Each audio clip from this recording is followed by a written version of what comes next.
Okay, we are on Samach Vav Amid Aleph. We're by the words Miyoim Haviachem Tisperu. So this is exactly how many words down. Miyoim Haviachem Tisperu. It's about 15 lines down. The third word in the line is Miyoim Haviachem.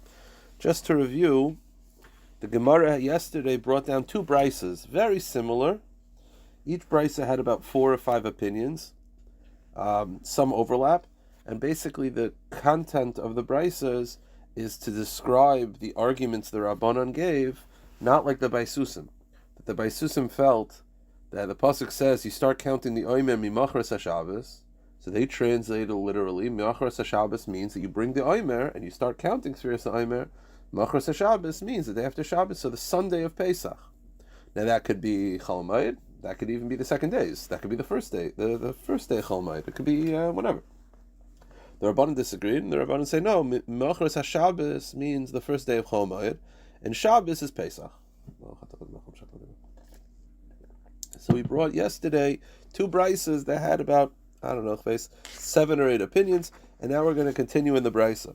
Miyoim Haviachem Tisperu. Now, let me just explain one point, and you'll see what the brisa is doing.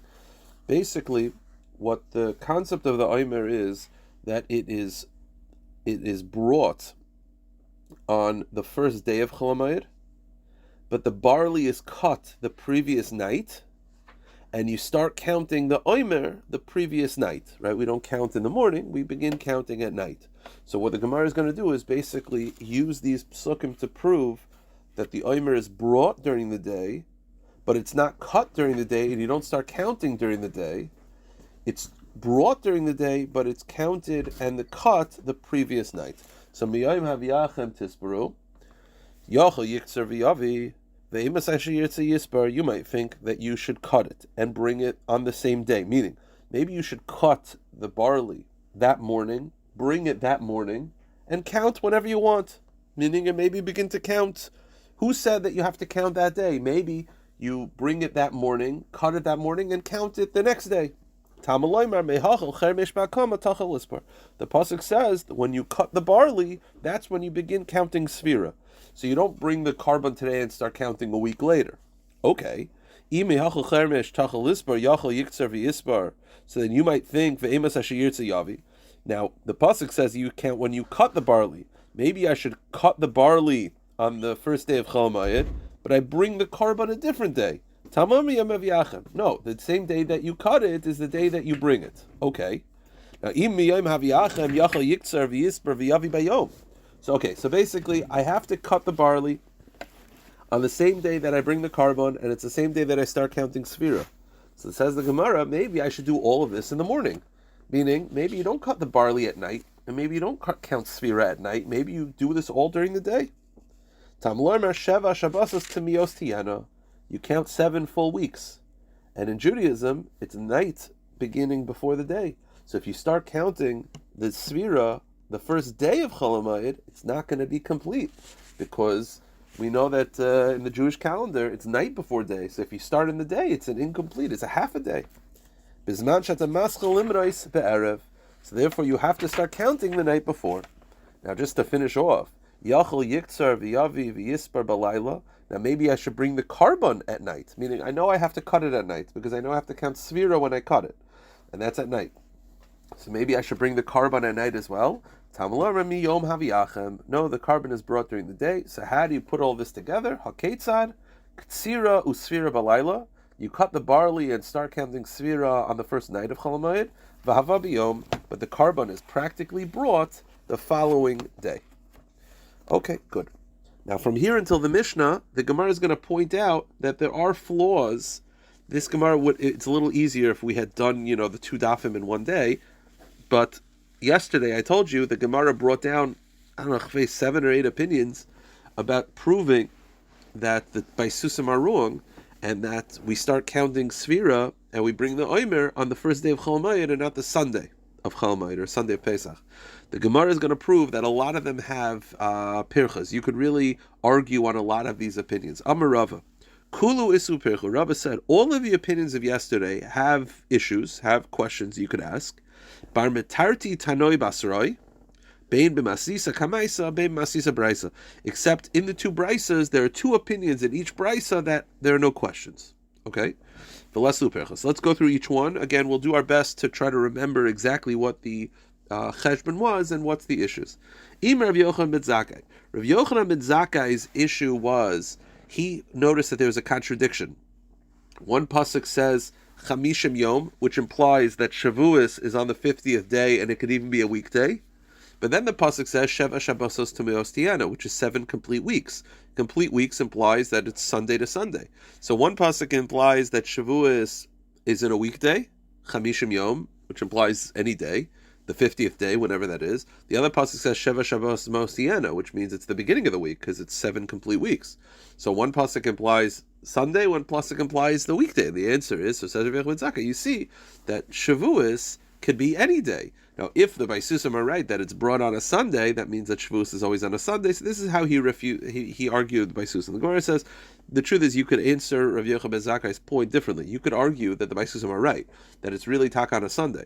So why does the pasuk describe it 50 days and 7 weeks? I'll tell you why. Not because Shavuos can fall out on different days. Perhaps Shavuos can only fall out on a Sunday. But rather, this is to tell you the mitzvah that when you're counting the Omer, you have to count the days and the weeks. Meaning, you cannot just count the weeks. You have to count the days and the weeks. You know, like Shiva Yamim Shem Shavua Echad LaOmer. You have to count the days and the weeks. So therefore, that could be the reconciliation of the pasuk, not like Rav Yochanan ben Zakkai. The Gemara continues. Rav Elazar, Rav Yeshua, their arguments were that the pasuk implies. Let's go with Rav Eliezer. Rav Eliezer said that the pasuk implies that the day of Shavuos will be dictated by Bezdin. Now, if you understand that you start counting, that means that it has to be Tali and Bezdin, Tispar Loch, Tali and Bezdin. Now, if you start counting on the Sunday, then what is the Tali and Bezdin? I don't need Bezdin for that. Pick the Sunday of Pesach, just start counting. But if it's the way we count, which is from the first day of Chalamayid, well, when is the first day of Chalamayid? Well, the first day of Chalamayid is going to depend on when Pesach is, and Pesach is going to depend on when you're Mekadesh or Rosh Chodesh Nisan, and that's Tali and Bezdin. So you see, it's Tali and Bezdin. The problem with that proof is that nowhere in that proof does it tell you to start counting from the beginning of Pesach. All it tells you is that you start counting from a day that's Tali and Bezdin. That could be the beginning of Pesach, or maybe it should be the last day of Pesach, right? Every other source that we had yesterday implies that it's the beginning of the Yom Tov. This one not. Rav Eliezer, Rav Yeshua, Mimayde b'Yom Tov Rishon Kai, Dilma b'Yom Tov Achon Kai. It nowhere in that proof implies that you have to start counting for the beginning of Pesach, meaning from the first day of Chol Hamoed. Maybe you're supposed to count from the last day of Pesach, Achron Shel Pesach. I don't know, and therefore that's the refutation on that shita. Rav Yishmael, Rav Yehuda ben Beseir Leslu Pircha. Rav Yishmael, Rav Yehuda ben Beseir for the first brisa, there's no Pircha, they're perfect. What was their shita? Their shita was that there's a Gzeira Shava. It says Shabbos by Pesach and it says Shabbos by Shavuos. Just like by Shavuos, the Shtei Alechem are brought by the beginning of Yom Tov, so too the Omer, which is brought on Pesach, the bookends, is from the beginning of Yom Tov. So that shows you that it has to be the beginning of Yom Tov, not a random Sunday, and it can't be the end of Yom Tov. So that was a good time. Imid Rav Yosi bar Yehuda, Rav Yosi bar Yehuda's proof was that that it has to be 50 days. Now, this was his proof. The pasuk says 50 days. Now, if you start counting from the first day of Chol Hamoed, it's always going to be 50 days. But if you start counting from the first day, from the Sunday, it's not 50 days from Pesach, because if let's say the first day of Chol Hamoed is Sunday instead of 50 days, but let's say the first day of Chol Hamoed is Thursday. So you're not counting 50 days from Pesach, you're counting 53 days from Pesach, because it says 50 days. So the way we do it is 50 days from Pesach. Yeah, because the first day of Chol Hamoed, you start counting, it's 49 days later, it's 50 days. But according to them, it's not 50 days. Because if Sunday is Chol Hamoed, first day of Chol Hamoed is 50 days. But if Thursday is the first day of Chol Hamoed, you start counting 3 days later. It's actually 53 days after Pesach, meaning it's a little more fluid. According to them, it's a Sunday, so it depends on the calendar. The reason why you could argue on that is maybe it means 50 days from when you start counting. You're right. If the starting point is Pesach, the first day of Pesach, according to the Baisusim, it'll change each year because you start counting from a Sunday. So sometimes the Sunday is the first day of Chol Hamoed, sometimes it's the second, sometimes it's the third. But if you say it's 50 days from when you start counting, so then it taka works. The Gemara says, Dilma Chamisha Labar Mahani Shita. And Imid Rav Yosi bar Yehuda, Rav Yehuda bar Beseira was the same argument we had before, which is that it's Tali and Bezdin, and the same issue. This is from the second brisa. Again, the same problem, and that is, all it says is that you start counting on Pesach. Nowhere in Rav Yosi bar Yehuda Shita does it imply that it has to be the first days. Maybe it's the second days. It's the same argument we had before. And Rav Yosi Nami Chazle Pircha. The truth is, Rav Yosi bar Yehuda, Rav Yosi himself acknowledged that flaw, and that's how he become V'oid. If you remember yesterday's brisa, Rav Yosi said that, and then he said V'oid, because he recognized the first one was a little tiny, a little shvach. Okay. Gufa Amar Rabbi, mitzvah lemimna yomi u'mitzvah lemimna shvuya. Is a mitzvah to count the days and the weeks of Spiras HaOmer. And Rabbanan debate Rav Ashi, mani yomi, mani shvuya, that's what they did. But Ameimar mani yomi v'lei mani shvuya. Ameimar would only count the days and not the weeks. Why? Amar, he says, Zeichel Mikdashu. He says, listen, we don't have a carbon anymore. So our mitzvah Spiras HaOmer is not biblical anymore. It's only rabbinic. It's a zeicher. So once it's only a zeicher, no, I'll count the days. I don't have to count the weeks also. Meaning his point is that the whole Indian of counting really applied when there was karbanos, and there was the oimer counting to the shnei alechem. But nowadays, it's just a zeicher ba'alma. So once it's a zeicher ba'alma, what do I have to make myself crazy for? So he would just count the days and not the weeks. Okay. So now we're up to the Mishnah to talk about how they would actually bring the Karban HaOmer, which if you're doing Shnai Mikra was yesterday's Aliyah. The Mishnah says, Katsrua, they would cut the barley for the Omer, V'nasnua bekupos, and they would put it in baskets. Now Havil Azara, they would bring the basket of barley to the Azara. Now the Pasuk says regarding the barley, it says, Kalui be'esh. Kalui be'esh means that it's toasted. So, Rav Meir Shita is, Hayumahavin also, that they would toast it while still in the ears, meaning while the kernels were still not separated. So while it's still in the stalks, they would toast the entire stalk. That was Rav Meir's Shita. The Chaim is Kali de Rav Meir. The Chachamim disagree. They say, no. Kali means not just to toast it, but it means Kalui means shiny. That you would toast it in a shiny copper vessel.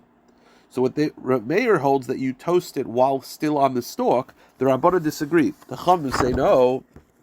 The Chachamim Obrim, B'kadim u'b'kalachos chovten also, you have to remove the barley kernels first from the stalk. So the way they would do it is they would take soft reeds and hit it to remove the barley. Now, just quick question, why not use it with hard sticks? Usually when you're beating something, use it with a hard stick. Why are they using soft reeds? Because the barley was soft and they didn't want to crush it.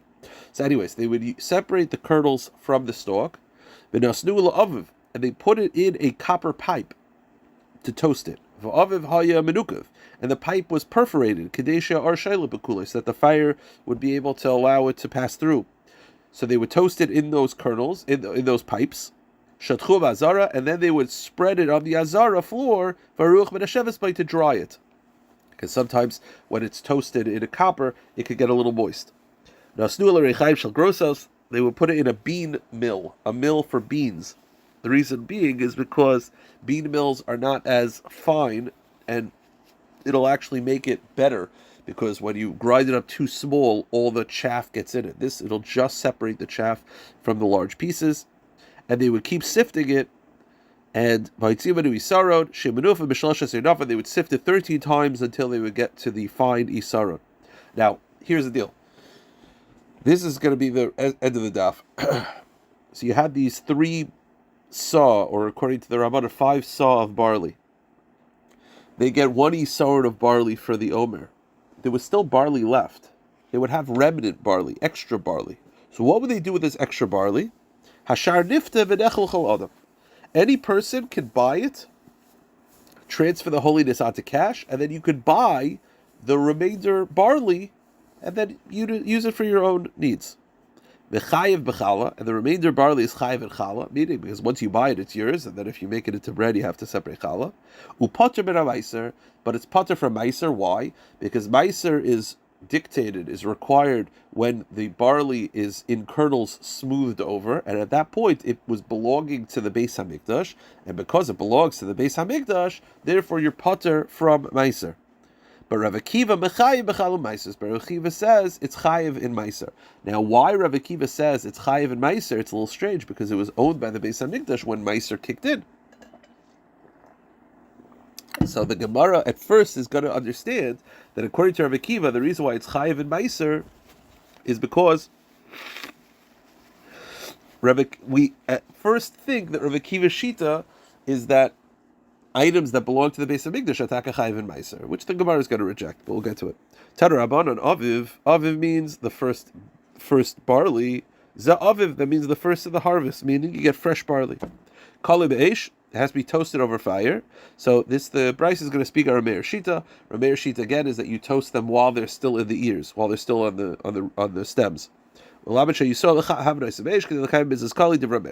Chum disagree because they say kali is not just toasting. Kali is toasting in a shiny pipe, a shiny copper. Chum, I will go to the next page. Ein ar lashon kali. It doesn't just mean to roast it. El davar acher. It means something else. A lashon kali, a davar kolol. It means something shiny, which means to toast it in a shiny copper pipe. What's the difference? Well, because according to Rameir, you're going to toast it while it's still in the stem. According to the Rabbanan, you can't because it can't to fit in the pipe. If it wasn't in the copper pot, but it was in some other metal? Well, no, anything shiny. I'm assuming other metals would probably be acceptable. Actually, they bring down Rashi, the Mefarshim bring down that it doesn't just mean shiny. According to some Mefarshim, it's specifically copper, since we find the root kolol used together with the metal in the Yechezkel. Okay, fine. Now, hakeitzad. So, how would they practically do this according to the Rabbanan? Aviv shel kloya is hayasham. A copper pipe. I don't know why it's hard to say that. Hold on a second. A copper pipe was used by Yenuka Bikvara. It was perforated like a sieve. Kadesha Arsha let this bekulai. Okay. Now, so according to the Rabbanon, you take it off of the stem, you put it on the kernels, you put the kernels in the pipe, and you toast it there. The question is, do you toast it when it's kernels? Maybe you should grind it into flour, then toast the flour. Says the Gemara, Aviv Kali Gerish, Ediadim Aviv Kali Gerish Kaloi. I don't know if you should toast it when it's Aviv, which means kernels, or Geres when it's already flour. Kishoimer Ba'esh Hifsikadid. The word Ba'esh is in between, which means that it's already toasted while it's still kernels before it turns into flour. Carmel, what is Carmel? It means Rach Umol. It means soft and crushable. You should take the barley when it's fresh and soft. Now the word Carmel is a contraction. As they say in Hebrew, it's a nutrikun, which means Carmel. It really stands for two words, Rach and Mal. So the Gemara now is going to give 2 or 3 examples of words in Tanakh that there's one long word, but it actually means multiple words contracted together. The pasuk says regarding Elisha, it says V'ish ma mibal shlosha. There was a person who came from the place of Shlisha. V'yavel Elisha lekim, and he went to Elisha. Lechem b'bikurim, and he brought bread from the first crop. The Eser Lechem Saorim, and he brought barley bread. The Carmel Betzakal, and he brought Carmel Betzakal, maybe he brought bread for Elisha. The Yoimer Tein Lahem V'yechelu. Now, the pasuk says he brought Bitz Kolono. Bitz Kolono, it's actually, I'm sorry, I mispronounced it. He brought the word Bitz Kolono. Now, what does Bitz Kolono mean? That's the word. Yeah, the Bitz Kolono. So technically, Bitz Kolono is translated by our scroll as in their husk. But what does it mean in a drasha? So it says the Gemara, Bitz Kolono means that each letter spells out a different word. It's Ba, V'yatzik lanu v'achalnu v'navahaya. Ba, he came, V'yatzik lanu, he poured the food to us, V'achalnu, we ate, v'navahaya, and it was good. So Bitz Kolono spells out that word. Yeah, the base of Bitz Kolono is Ba, the Tzadi is Yotzak, the Lamed is Lanu, the Vav is V'achalnu, the Nu is V'navahaya. Okay, another example. V'omer, the pasuk says in Shir Shirim, it's describing I'm sorry, this is a Mishle. It's describing Yetzirah, it's describing like adultery. It says Nis'alsa ba'ahavim. Nis'alsa ba'ahavim, what does that mean? It's describing adultery, and it's saying Nisa v'nitin, they'll talk, v'nala, they'll go to the bed, v'nismach, and they'll rejoice, v'nischata ba'ahavim, and they'll do averis in the act of love. Okay, so again, the same word spelled out. V'omer k'nafar nonim ne'elsa, ne'elasa. Ne'elasa, also, what does it mean? This is talking about a bird. It means nice. It carries the eggs. Oila, it goes up. V'nischata, and it drops the egg down on the nest. And the last one, ki yaret haderech lenegdi. Yaret. What does yaret mean? Yerasa. This is talking about the donkey of Bilam. it says ki yorat. Yorat spells out Yud Reish Tes is Yerasa. It was afraid. Rasa, it saw, not the saw, and it veered to the side because it saw the Malach. Okay. Terei Rav Yishmael. Tana Carmel. He translates Carmel regarding the barley of Omer as Carmeli, a pillow, because you take the barley when it's very, very fresh and it looks like a full pillow, meaning that it mabish is like stuffed. Okay, so now the Gemara until the end of the daf is going to be trying to figure out the Shittas Rav Akiva. Again, according to Rav Akiva, if I were to go to the Beis Hamikdash and buy the excess barley from the Beis Hamikdash that was left over after the carbon, after they got what they needed for the carbon, they had excess barley, so the extra flour, if I buy it, says Rabbi Akiva, you're chayiv in meiser. Now that's very strange, because meiser is chayiv when the barley kernels are gathered together in a mound. It's called meruach. And at that point, it was owned by the Beis Hamikdash. So why would I be chayiv in challah? The Gemara assumes that something that's owned by the Beis Hamikdash is pater from challah. A pater from meiser. I'm sorry, not challah, meiser. So Rabbi Akiva says it's chayiv in meiser. The question is why? Meiser is dictated by meruach, and at that point it should be pater because it's owned by the Beis Hamikdash. So Amar Rav Kahana, Oimar here Meir meruach hegdash ene pater. You see, according to Meir shita is that something that's owned by the Beis Hamikdash is chayiv in meiser. That's what you see from this. Says the Gemara, Masav Rav Sheishis says Akasha. I have a problem. The problem is, if you continue, the Brisa speaks out the conversation between Rav Kiva and the Chum. It says, Ma'isa shalosh se'id halalu, ma'ya oisabay. What would they do with the remainder of the barley? Nifta v'nechel chaladam. Anyone can redeem it and buy it and eat it. B'chayim b'chalo pater from ma'isa. So the Chum say it's pater from ma'isa. Rav Kiva b'chayim b'chalo ma'isa. But Rav Kiva says it's chayim ma'isa. Amr loy. The Rabbanan said to Rav Kiva, Pa'yidim yad gizber yechia shechayim b'chalo pater from ma'isa. They said to Rav Kiva, but every time you buy from the Beis Hamikdash, it's pater from meiser. So to over here, it should be pater from meiser. Now, if Rav Akiva's shita is that you're always chayiv in meiser, then what are you talking about? Rav Akiva says you're always chayiv in meiser. They say no, you should be pater because you're always pater. I don't understand. If the machlokes between Rav Akiva and the Rabbanon is this broad shaila of things that are owned by the Beis Hamikdash, are they chayiv in meiser? Said, how can the Rabbanan respond to him saying that in a case it should be pater because in other cases it's pater? That's not true according to Rav Akiva. In other cases it's taka chayiv. So there must be something else going on. It must be a specific shaila in this instance of whether it's chayiv and meiser, and not a broad shaila of whether something that's owned by the Beis Hamikdash is chayiv and meiser. So the Gemara answers, you know what the pshat is?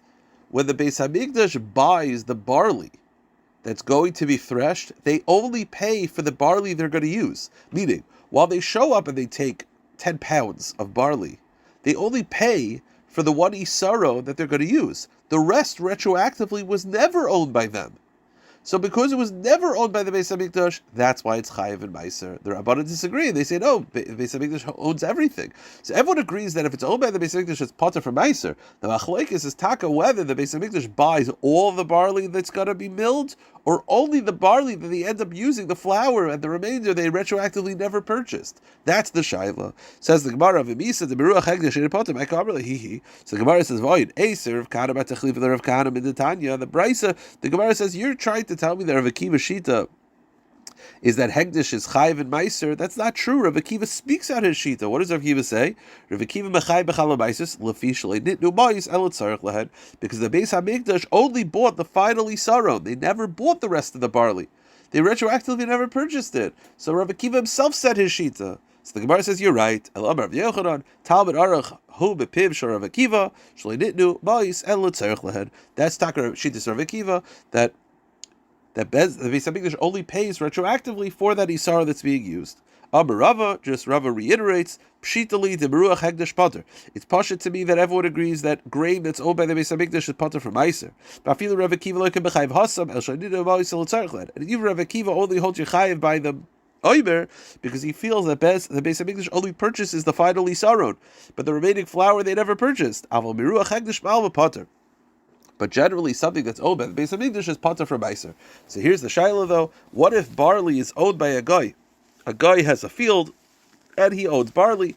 Is it chayiv and meiser or not? Do we say that min ha-Torah it's chayiv and meiser? Or do we say it's completely pater from meiser min ha-Torah? So Mariach oivik echavim tanoihi. It's a machlokes tanoim. You'll say, what's the difference? I'll tell you the difference. What if I buy a field from a guy, and all the barley's ready? if it's chayiv and meiser, I have to separate meiser. But if it's not chayiv and meiser, then it was potter because it was owned by a guy at the time.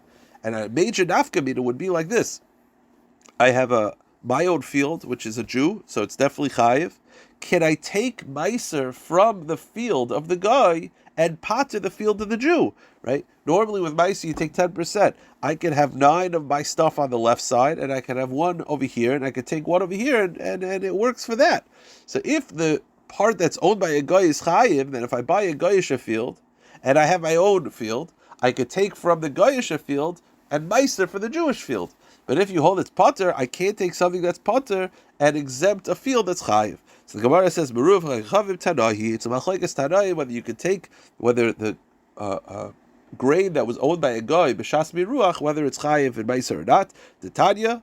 Tarbin b'shal Yisrael al shal Yisrael. The Brisa says you can take truma or meiser for the produce of one Jew for the produce of another Jew, or the produce of a guy for the produce of a guy. What do I mean? I mean if I buy 2 Goyish fields, field A and field B, they're both chayiv and meiser. According to this opinion, this is a Rabbi and Rabbi Yehuda. Rabbi and Rabbi Yehuda holds that a guy owns produce, it's chayiv and meiser b'nat Torah. So if I buy 2 Goyish fields, I could take from field A and potter field B more than this. More than